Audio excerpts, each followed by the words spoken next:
The smell of disinfectant and stale coffee still clung to my uniform when I pushed through the door of our cramped apartment at 3:15 in the morning. Another double shift at the EMS station, another night of keeping junkies and drunk drivers alive long enough to disappoint their families again. My name's Caleb Morrison, and I've been saving lives in this rust bucket Maine city for 8 years. What I couldn't save, apparently, was my marriage. Before we dive deeper into this story, I have one small request. Please subscribe, drop a like, comment, and hit that hype button to boost this channel so more people can discover these incredible Reddit stories. Riley was sprawled across our bed, still in full makeup and that ridiculous designer dress she'd bought with money we didn't have. Her phone buzzed on the nightstand, lighting up her face in blue. Even unconscious, she looked annoyed. I was peeling off my sweat-soaked shirt when I heard the giggling from the bathroom. Riley's voice, crystal clear through the thin walls. "Trust me, babe, Derek's so much more fun than Caleb. He's all brawn, no brains, and his car is, oh my God, you'd die. Plus, he actually has money." My hands froze on my belt buckle. The bathroom door was cracked open, steam drifting out. She was on speaker with someone, probably Madison or one of her other influencer friends. "What about the paramedic thing, though? Isn't that, like, heroic or whatever?" The other voice was Madison, definitely. Riley's laugh was sharp enough to cut glass. "Please. He comes home smelling like vomit and talking about overdoses. Derek takes me to actual restaurants, not diners with sticky floors." I stood there in the hallway, still holding my shirt, feeling something cold settle in my chest. 8 years of marriage, and this is what I'd become to her. The guy who smelled like work. "Did you see the pic I sent you?" Riley's voice dropped to a whisper. "I found it on his phone. Figured I'd share it with the group chat. You know, for laughs." "What picture?" Madison squealed. "Oh my God, yes! I can't believe you actually sent that. Poor guy has no idea, does he?" "None at all. He's so tired all the time. He barely notices when I'm gone. Derek and I have been meeting at his place for weeks." I backed away from the door, my bare feet silent on the hardwood. My phone was on the kitchen counter where I'd left it. 17 missed calls from Joey, my partner at the station. 43 text messages. The first one made my stomach drop. "Dude, you need to see this. Check the group chat." I didn't want to check the group chat. I really didn't want to check the group chat. But I did. There it was. A photo I'd taken for Riley last Valentine's Day, when things were still good between us. When she'd asked for it with that smile that used to make me forget about double shifts and budget arguments. Now it was in a group chat called Maine Influencers, with 47 members. The comments underneath made my hands shake. "OMG Riley, your husband? Girl, you can do so much better. Is this why you've been complaining about him? Derek's definitely an upgrade." Riley had sent my private photo to her entire social circle. For entertainment. For validation. To show them why she was cheating on me with Derek Hoffman, the real estate developer with the chrome Maserati and the glass penthouse downtown. I set the phone down carefully, like it might explode.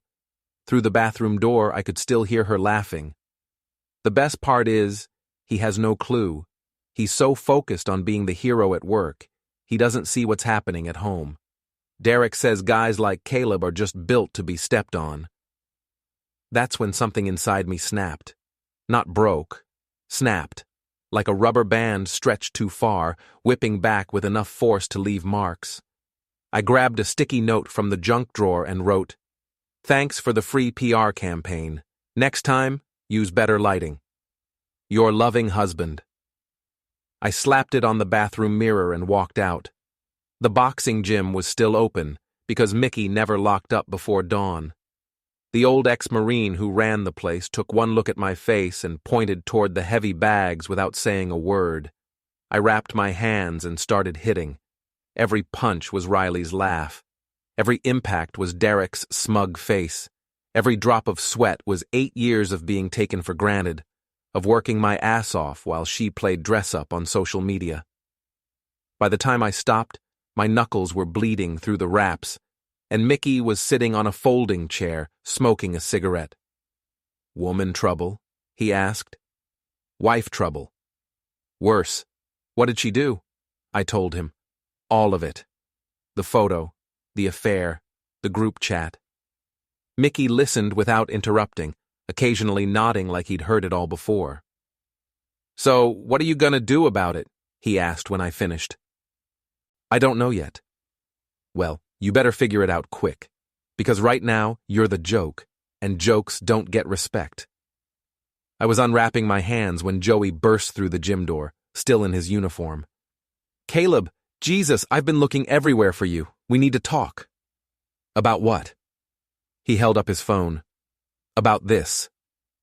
It was a photo taken outside Russo's, the expensive Italian place downtown. Riley in that same designer dress, climbing out of Derek's Maserati. Her hand was on his chest, his arm around her waist. They were kissing like teenagers. "Mrs. Gold took this tonight," Joey said. "She saw them at dinner and followed them to his place. Dude, half the neighborhood knows." Mrs. Gold, our 70-year-old neighbor who watered her plants at midnight and knew everyone's business before they did. If she had photos, it was already over. In a city this size, gossip traveled faster than ambulances. "There's more," Joey said quietly. "Derek's been bragging about it at Murphy's bar. Says he's showing your wife what a real man looks like. Says you're too busy playing hero to notice she needs a real provider." The cold feeling in my chest spread to my arms, my legs, my fingertips. This wasn't just betrayal anymore. This was public humiliation. They weren't just cheating. They were making sure everyone knew I was too stupid to stop it. I looked at Mickey, who was stubbing out his cigarette with more force than necessary. "Still don't know what you're gonna do?" he asked. This time, I did know. I was going to stop being the joke. I was going to become the punchline they'd never forget. Riley was gone when I got home, but her phone was still on the nightstand. She'd left in such a hurry that she'd forgotten the burner device she used for her business calls, the one she thought I didn't know about. I'd learned a lot about technology in my 8 years as a paramedic. When you're dealing with overdoses and domestic violence calls, you pick up things about hidden apps, secret accounts, and how people cover their tracks. Riley wasn't nearly as clever as she thought. Her backup phone had everything: screenshots of conversations with Derek planning their meetings, photos of gifts he'd bought her, jewelry I'd never seen, lingerie that had never made it home. But the worst part was the business arrangement. Riley hadn't just been cheating, she'd been selling information. As a paramedic, I had access to incident reports, medical emergencies, accident locations, information that someone in real estate development might find very valuable. If you knew which neighborhoods had the most overdoses, which buildings had the most medical emergencies, which areas the city was planning to revitalize, you could buy property cheap and sell high. Derek had been paying Riley $500 for every report she photographed with my tablet while I was sleeping. I sat in our kitchen, staring at months of evidence, feeling something much worse than anger. This was betrayal with a business plan. She hadn't just fallen for someone else. She'd turned our marriage into a side hustle. My phone buzzed. Text from Riley. "Working late tonight, don't wait up." Working late, right. I took screenshots of everything and sent them to an email address I created just for this purpose. Then I put her phone back exactly where I'd found it and went to work. The EMS station was buzzing with gossip when I walked in. Joey tried to give me sympathetic looks, but the other guys weren't as subtle. I heard the whispers, "That's the guy whose wife... Can you believe she sent that photo? Derek Hoffman's really rubbing it in." Captain Rodriguez pulled me aside before my shift started. "Morrison, I need to ask you something, and I need you to be straight with me." "Shoot. Has your wife ever had access to your work tablet? Your incident reports?" My stomach dropped. "Why?" Because Derek Hoffman's development company has been buying up properties in areas we've had major incidents, sometimes within hours of our reports being filed. The city's starting to ask questions. I thought about lying, about protecting Riley one last time, out of habit if nothing else.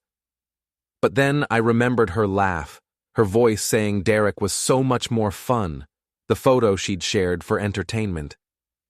Yeah, I said. She's had access. Rodriguez nodded grimly. Internal Affairs wants to talk to you tomorrow. This could be big, Caleb. Like criminal investigation big. I worked my shift in a fog. Every call felt surreal. A car accident on Pine Street, a domestic dispute on Oak Avenue, an overdose behind the mall.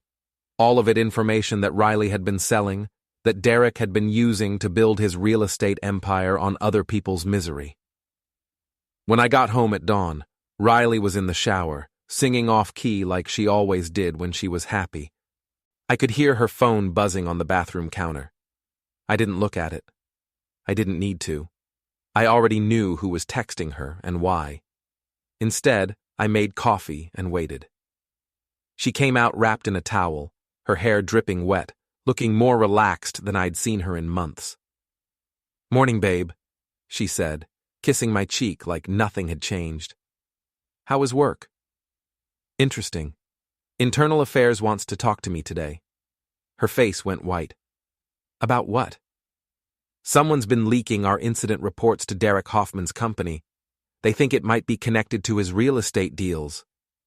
Riley's hand trembled as she reached for her coffee mug. That's crazy. Why would anyone do that?" "Money, probably. $500 per report adds up." The mug slipped from her fingers and shattered on the kitchen floor. Coffee splashed across her bare feet and she didn't even notice. "Caleb, You what, Riley?" She stared at me, her mouth opening and closing like a fish out of water. For the first time in months, she was speechless. "You know what the funny thing is?" I said, not moving to help her clean up the mess. "I actually thought you were just cheating. I thought you'd fallen for Derek's money and his car and his penthouse. I thought it was about love or lust or whatever you want to call it. It's about $500 per report. It's about selling information while I'm asleep. It's about turning our marriage into a criminal enterprise." Riley wrapped her arms around herself, the towel slipping. "How did you— Your backup phone. The one you forgot last night when you rushed off to celebrate your latest payday?" She looked toward the bathroom, then back at me, her face crumbling. "Caleb, please, I can explain." "Explain what? That you've been committing felonies with your boyfriend? That you sent my private photo to 47 people for entertainment? That you've been laughing about me with Derek while planning your next score? It wasn't supposed to go this far, but it did go this far. And now Internal Affairs is involved, and the city attorney's office, and probably the FBI before this is over." Riley sank into a chair, still dripping wet, coffee pooling around her feet. "What are you going to tell them?" I finished my coffee and stood up. "I'm going to tell them the truth. All of it. Caleb, please. If you do that, I'll go to prison." "Yeah," I said, grabbing my keys. "You probably will." I left her sitting there in the wreckage of her coffee mug and her life, and drove to the police station to tell Internal Affairs everything I knew. By noon, Riley was in handcuffs. By evening, Derek was too. And by the time the local news picked up the story, I was the paramedic who'd helped expose a corruption scandal, not the cuckold whose wife had shared his photo for laughs. But I wasn't done. Not even close. The news broke on a Tuesday. "Local paramedic exposes corruption scandal" ran across the bottom of Channel 8's evening broadcast, with my photo next to Derek's mugshot and Riley's booking photo. I looked like a hero. They looked like exactly what they were. The phone calls started immediately. Reporters wanting interviews, neighbors offering sympathy, co-workers buying me drinks. For the first time in years, I was the story everyone wanted to hear, not the punchline everyone was sharing. but the best call came from an unexpected source. "Mr. Morrison, this is Janet Walsh from Walsh & Associates. I specialize in cybercrimes and privacy violations. I understand your wife distributed intimate images without your consent." I'd almost forgotten about the group chat in all the excitement about the corruption charges. "Yeah, she did. That's a felony in Maine as of last year. Revenge porn, we call it, even when it's not technically revenge. The law doesn't care about her motivation. Sharing intimate images without consent carries up to 5 years in prison and significant civil penalties." Civil penalties? Damages, Mr. Morrison, for humiliation, emotional distress, damage to reputation. In cases like yours, we typically see settlements in the 6-figure range. 6 figures. Riley had been selling my work information for $500 at a time, and now her little joke was going to cost her more than she'd made in her entire influencer career. What do I need to do? Leave that to me. I'll need a list of everyone who received the image, screenshots of the group chat, and documentation of any financial or reputational harm you've suffered. I had all of that and more. Riley's backup phone had been a goldmine of evidence, and I'd made copies of everything before turning it over to Internal Affairs. "One more thing, Mr. Morrison. This case is going to get attention. Are you prepared for that?" I thought about Riley sitting in a jail cell, about Derek's real estate empire crumbling, about all the whispered conversations that had stopped when I walked into rooms. "Yeah," I said. "I'm prepared." The civil lawsuit hit the news 3 days later. Walsh & Associates didn't mess around. They filed papers against Riley, Derek, and every single person in that group chat who'd shared or commented on my photo. 47 defendants, each facing individual liability for distributing intimate images. The local influencer community went into meltdown mode. Madison and her friends started posting frantic apologies on social media, claiming they'd never meant any harm, that it was all just a misunderstanding. But screenshots live forever, and their comments were already evidence in a federal case. I was at Mickey's gym when Joey found me, grinning like he'd won the lottery. "Dude, you have to see this." He held up his phone. Riley's Instagram account, which used to have 50,000 followers, was down to 3,000 and falling. The comments on her last post were brutal. "Hope Derek was worth going to prison for. Imagine betraying your husband and committing felonies for 500. This is what happens when influencers think they're above the law." But the best part was Derek's company website. Hoffman Development, under federal investigation, had been added to every page, along with a notice that all current projects were suspended pending criminal proceedings. "His investors are pulling out," Joey said. "Word is he's going to lose everything. The penthouse, the cars, the whole business. All for your wife's pillow talk and some insider information." I should have felt satisfied. I should have felt vindicated. But mostly, I just felt tired. "You know what the crazy part is?" I said, unwrapping my hands after an hour on the heavy bag. "If she'd just asked for a divorce, I probably would have given her half of everything and wished her luck. Instead, she's going to get half of nothing and a felony record." Her choice. Mickey looked up from the corner where he'd been pretending not to listen. "You did good, kid. Most guys would have just taken it, maybe gotten drunk and felt sorry for themselves. You fought back smart. I'm not done fighting back. What else is there? She's in jail, he's broke, and you're about to be rich. Sounds like a win to me." I thought about that as I drove home to the apartment that felt bigger and quieter without Riley's constant chatter and phone calls. He was right. I had won, but winning felt different than I'd expected. The real satisfaction came the next morning when I opened the local paper and saw the headline, "Corruption Scandal Leads to Policy Changes." The article detailed how the city was implementing new security measures for emergency services data, how Derek's victims, people who'd lost their homes to his predatory development practices, were filing their own lawsuits, and how the FBI was expanding their investigation to include other real estate developers who might have been using similar tactics. Riley and Derek hadn't just betrayed me. They'd been screwing over the entire community, using my access to target the most vulnerable people in the city. The overdose locations, the domestic violence calls, the medical emergencies, all of it had been turned into profit opportunities for Derek's company. But now, it was over. And I wasn't just the paramedic who'd exposed corruption. I was the guy who'd helped protect people who couldn't protect themselves. That felt better than revenge. That felt like justice. My phone rang. Walsh and Associates. Mr. Morrison, I have good news. The defendants in your civil case want to settle. All of them. For how much? She told me the number. It was enough to buy a house, maybe change careers, definitely start over somewhere new if I wanted to. There's just one condition. They want a confidentiality agreement. No more interviews, no book deals, no social media posts about the case. I thought about that. Riley and Derek and all their friends wanted to pay me to shut up, to let the story fade away, to give them a chance to rebuild their lives without this hanging over them. Counteroffer, I said. I'll take half the money and no confidentiality agreement. Mr. Morrison, that's a lot of money to walk away from. It's not about the money anymore. It was about making sure everyone remembered what happened when you mistake kindness for weakness, when you confuse quiet with stupid, when you think the guy who saves lives for a living won't fight back when his own life is under attack.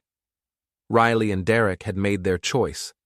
Now they got to live with the consequences, and I got to live with the satisfaction of knowing that sometimes the good guy really does win. 6 months later, I was a different person, living a different life.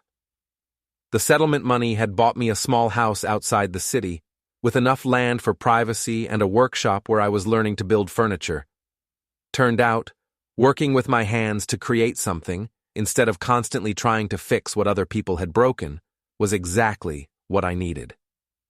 Riley got 18 months in federal prison for the corruption charges and another 2 years for the revenge porn conviction. Derek got 5 years and lost everything: the penthouse, the cars, the business. His investors sued him into bankruptcy, and his victims got what little was left.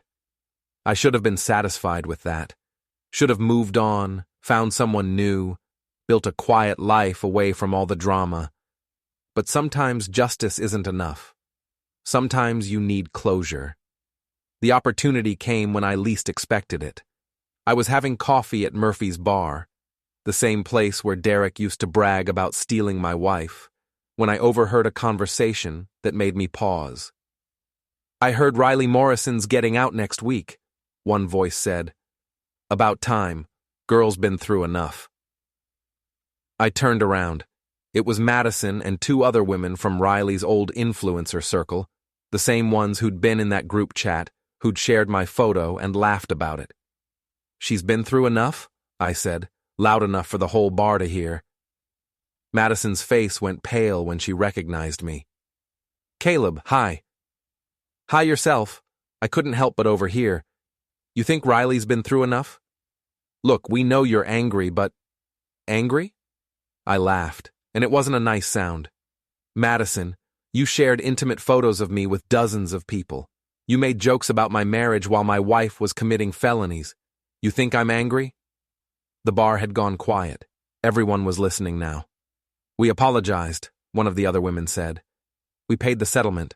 What more do you want? I want you to understand something, I said, standing up. Riley didn't just cheat on me. She didn't just humiliate me.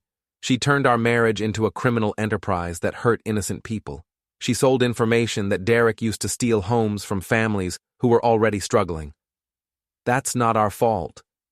You're right. It's not your fault that Riley chose to become a felon. But it is your fault that you participated in humiliating me for entertainment. It is your fault that you shared private images without consent. And it is your fault that you're sitting here feeling sorry for a convicted criminal instead of the victims she helped create. Madison was crying now, but I wasn't finished. You want to know what I've learned in the past 6 months? I learned that Riley wasn't the problem. She was a symptom. The problem was me. I spent 8 years accepting disrespect, making excuses, trying to fix something that was broken from the start. I threw a 20 on the bar and headed for the door. But I'm not that guy anymore. And if any of you think you can go back to treating people like entertainment, like jokes, like stepping stones for your own amusement, well, you've seen what happens when the quiet guy decides he's done being quiet. I walked out of Murphy's bar and never looked back. A week later, I got a call from Joey. Riley had been released and was living with her mother across town. She'd lost her social media accounts, her influencer status, her friends. Word was she was working at a call center, trying to rebuild her life. She asked about you, Joey said. Wanted to know if you'd be willing to meet, to talk. What did you tell her? I told her you were busy building a better life without her in it. Good answer. But 3 days later, she showed up at my new house anyway. I was in the workshop, sanding a coffee table I'd been working on for weeks, when I heard the car in my driveway. Through the window, I saw Riley getting out of an old Honda Civic that had definitely seen better days. She looked different, thinner, older, tired in a way that prison time and public humiliation could explain. Her hair was shorter, darker, and she was wearing clothes from Walmart instead of whatever designer brands she used to favor. I didn't go to the door. I just kept sanding and waited. She knocked for 5 minutes before giving up and walking around to the workshop. Hello, Caleb? Riley. Nice place. You did well with the settlement money. Half of it. I turned down the other half to make sure everyone remembered what you did. She winced. I know, I heard. What do you want? To apologize. To explain. To see if there's any way we can... Can what? Get back together? Be friends? Pretend the last year didn't happen? I don't know. Maybe just... find some peace. I set down the sandpaper and looked at her. Really looked at her for the first time in over a year. You want peace? Here's your peace, Riley. You made your choices. You chose Derek over me, money over loyalty, crime over honesty. You chose to humiliate me publicly and sell information that hurt innocent people. Those were your choices. I know, but I made my choices too. I chose to fight back instead of taking it quietly. I chose justice over revenge. I chose to rebuild my life instead of wallowing in what you destroyed. Those were my choices. Caleb, please. We're both living with the consequences of our choices now. You're working at a call center, living with your mother, trying to rebuild a reputation you destroyed. I'm building furniture, living in peace, and sleeping well at night knowing I did the right thing. Riley was crying now, the same tears she'd cried in our kitchen that morning when her world fell apart. I loved you, she whispered. No, you didn't. You loved what I provided.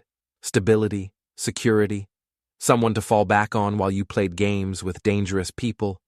But you never loved me enough to respect me, to be honest with me, to choose me when it mattered. Is there anything I can do? Any way to make this right?